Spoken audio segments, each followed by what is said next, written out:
On the evening of April the 10th, 2021, 66-year-old Lourens de Villiers was preparing for another quiet night at the Fish Eagle Eco Camp beside the Calitzdorp Dam. As the manager of this remote Klein Karoo sanctuary, he'd grown accustomed to the vast silence, the safety of distance from town, the trust that comes with small town community living. But that night, two men who knew exactly where he lived and that he lived alone were making different plans. Aubrey Abrahams and Dawid Pietersen, fathers, neighbors, repeat offenders, were about to transform Lourens' sanctuary into a crime scene that would shock even hardened investigators. This is Brick and Blood, South African Town Tales.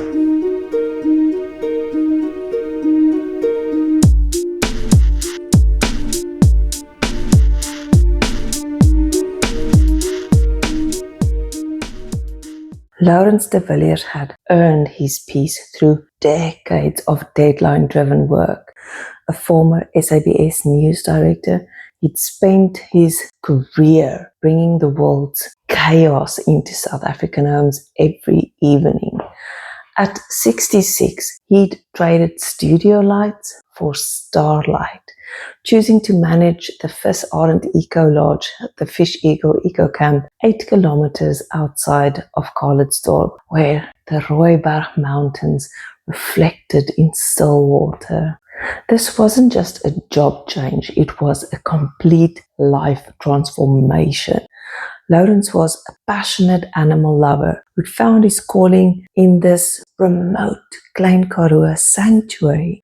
The eco camp was rustic by design, 25 camping sites with no electricity, just drinking water, braai facilities, and the kind of silence that money can't buy in the suburbs.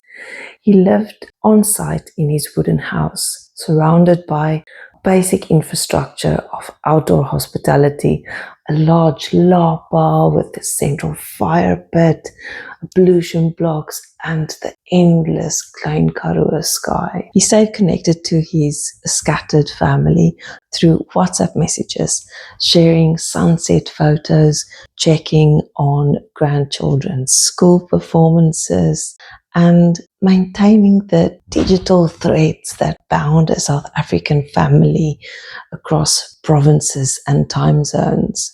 But on Sunday, April the 11th, 2021, something changed. For reasons that died with him, Lourens left the family WhatsApp group. His relatives knew immediately that something was catastrophically wrong. In Calitzdorp's tight community, everyone knew that Lourens de Villiers lived alone at the Fish Eagle Eco Camp that sits 8 kilometers from town. Aubrey Abrahams and Dawid Pietersen knew this too. But where others saw a respected community elder, they saw opportunity. Abrahams was 36 years old, a father of 7 children who should have been setting an example of responsibility. Instead, he carried 14 previous convictions.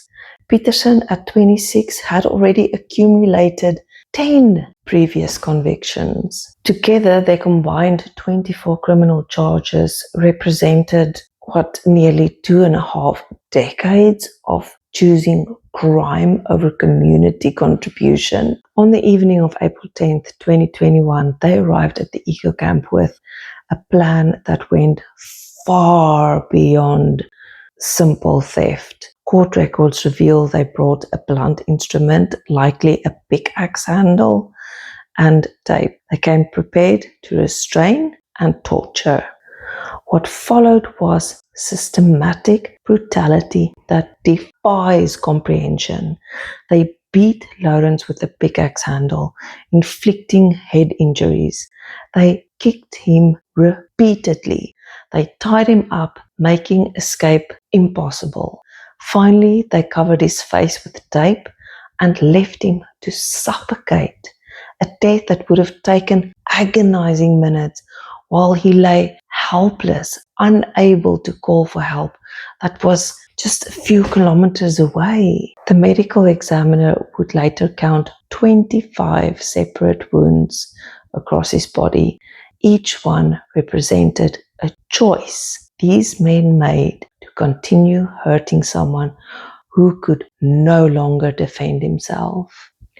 After killing him, they methodically ransacked his wooden house.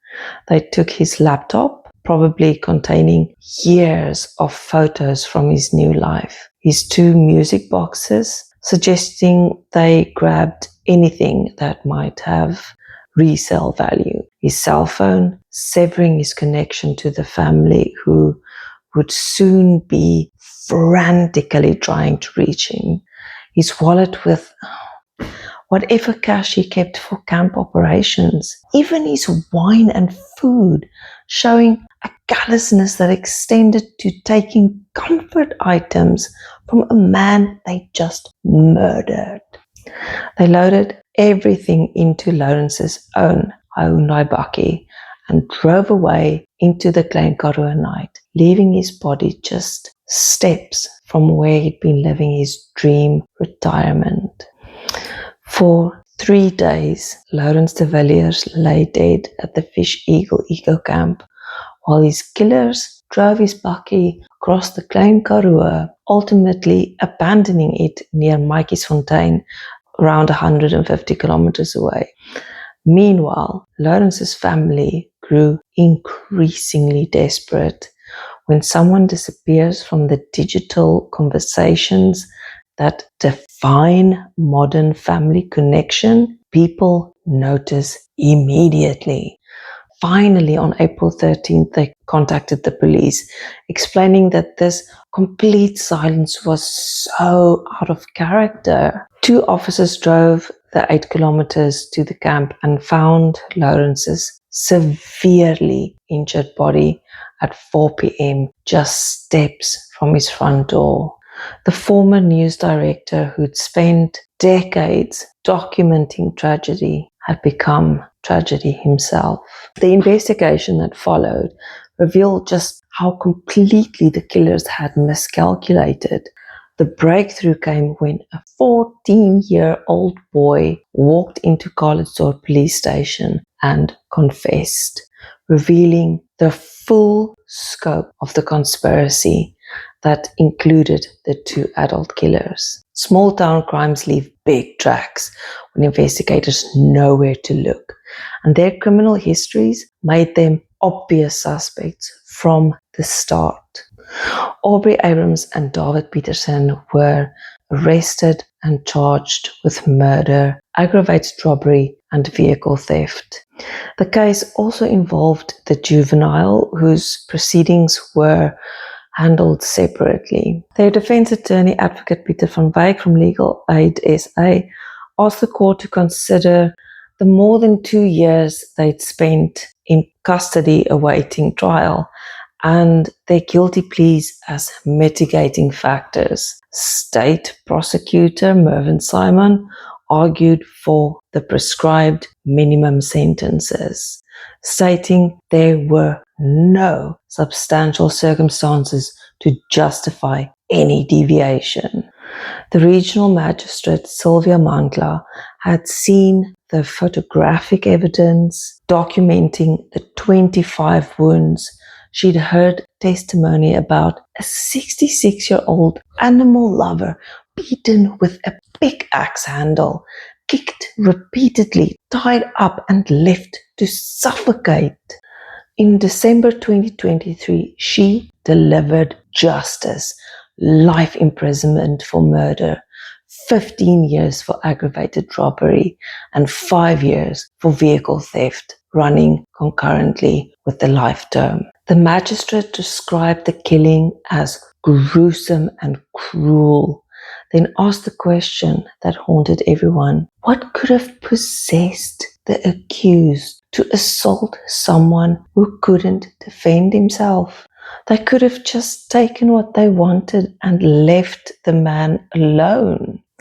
The Fish Eagle campsite, 8 kilometers outside Calitzdorp, is far enough that you have to want to be there. This distance was its selling point, pure Klein Karoo experience away from traffic and town noise where families could truly disconnect. But that same distance created a dangerous reality for Lourens. When trouble came, he was completely on his own. Think about it in simple terms. If someone screamed for help in suburban Calitzdorp, neighbors might hear. At the eco camp, there are no neighbors. If someone's car broke down on the main road, other drivers would notice. The camp road sees maybe a few vehicles a day. This is what security experts call a natural barrier, distance that keeps unwanted visitors away. But natural barriers work both ways. They keep help away too. The camp's design made things worse. Eco camps are built to feel open and natural, not secure, no high fences, no guard posts, no panic buttons. The managers' quarters were positioned for convenience, close to the facilities, able to see the arriving guests, not for protection. Lourens's wooden house sat deliberately out of sight from the picnic and fishing areas, privacy that camp guests appreciated, but isolation that meant his body could lie undiscovered indefinitely. This wasn't an architectural failure. It was an architectural success that turned deadly. This isn't about blaming remote locations or rural living. It's about understanding that when social protection breaks down, physical isolation becomes dangerous. Modern security thinking recognizes this. Remote properties need better communication systems, emergency protocols, and community check-in systems. These improvements don't destroy the peace people seek in places like the Fish Eagle Eco Camp. They just acknowledge that in contemporary South Africa, even Klein Karoo tranquility needs contemporary safety measures. Lourens de Villiers deserved better than to die alone and afraid, 8 kilometers from help that never came. At 66, he had earned the right to spend his days doing meaningful work, helping others find the peace he discovered in Klein Karoo's silence. He was a good man doing honest work, maintaining a place where families could safely experience the natural world, where city-stressed parents could watch their children discover what it meant to sleep under the stars. His WhatsApp messages home were filled with pride in the small ways he helped people reconnect with what mattered. But goodness wasn't protection. Honest work wasn't armor. The isolation that made his workplace magical made his murder possible. And the community trust that small towns depend on was shattered by people who turned neighborhood knowledge into criminal opportunity. Lourens died because he believed he was safe in a place where everyone knew everyone.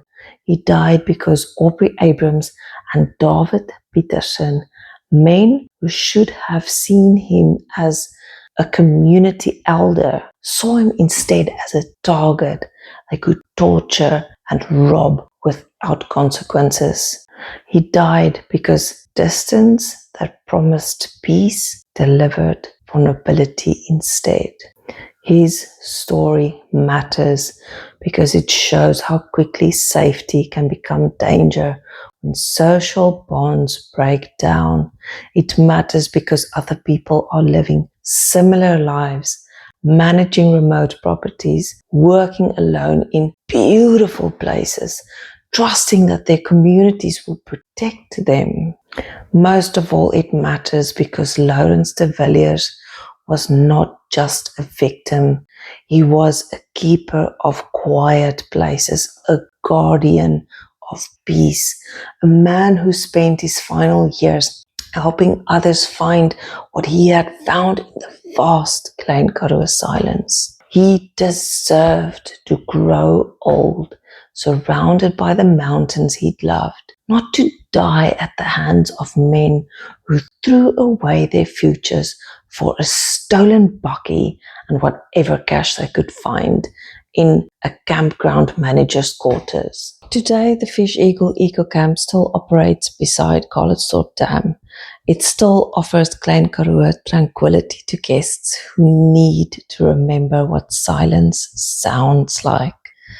But the community around it thinks more carefully about isolation now, more critically about the balance between beautiful remoteness and basic safety. If this story moved you, please follow Brick and Blood on your favorite podcast app. Your support helps ensure that stories like Lourens de Villiers continue to be told, continue to matter, continue to remind us that behind every crime statistic is a human being who deserved better. Until next time, walk softly, listen deeply, and remember, every wall has a story.